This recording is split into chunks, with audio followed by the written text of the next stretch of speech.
Hi mga idol, good morning. Ito na yung inaantay niyong taong mga idol, o yan.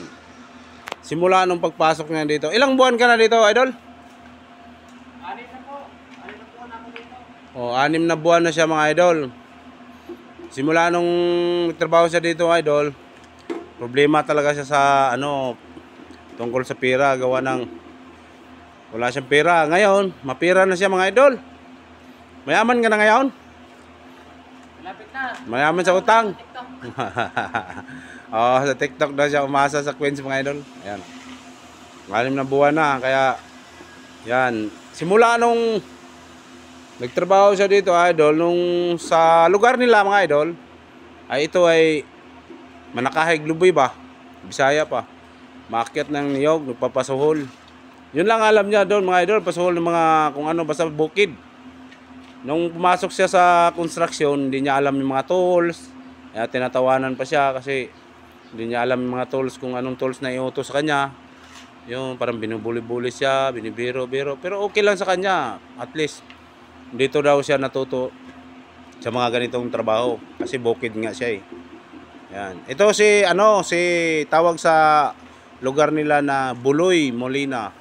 Pero ang pangalan niya totoo mga idol, Renato Molina. Ayan, dito. Andito siya mga idol. Oh. Dito na siya sa construction mga idol. Dati, hindi niya ginagawa niya ganyan. Hindi niya alam yung mga ganyan. Mga gawaing kontraksyon. Kasi bukid nga siya eh. Oh. Bukid nagtrabaho. Kaya ngayon, yan. Yan, nag-hi siya mga idol kasi dito na daw siya natuto. Dito natuto mag-cellphone. Doon sa bundok wala man cellphone. Saka dito na rin siya nagkaroon ng mga kaibigan sa cellphone, mga contact niya, number sa mga pinsan niya, kung saan na ng lugar. May sa Cebu, may sa Maynila. Nandito po yan idol sa Quezon Province mga idol. Nung unang pasok niya dito sa Cavite mga idol, nagkatay rin ng manok. Trabaho niya. Pagdating dito sa manukan din dito idol, pero maintenance sila sa construction. Sa loob ng Bitina Farm, Bungoy, Dolores, Quezon Province, yan idol. Ito po yung niya, yung mason. Yan yung mason. Wala pa silang minamason, natapos na kapon. Dito naman sila sa screen. Kakabit nila dyan mga idol lang. Tatakip nila dyan para ang daga hindi makapasok. Yan. Porta sa daga. Hindi makapasok. Hindi makapagngat-ngat sa loob.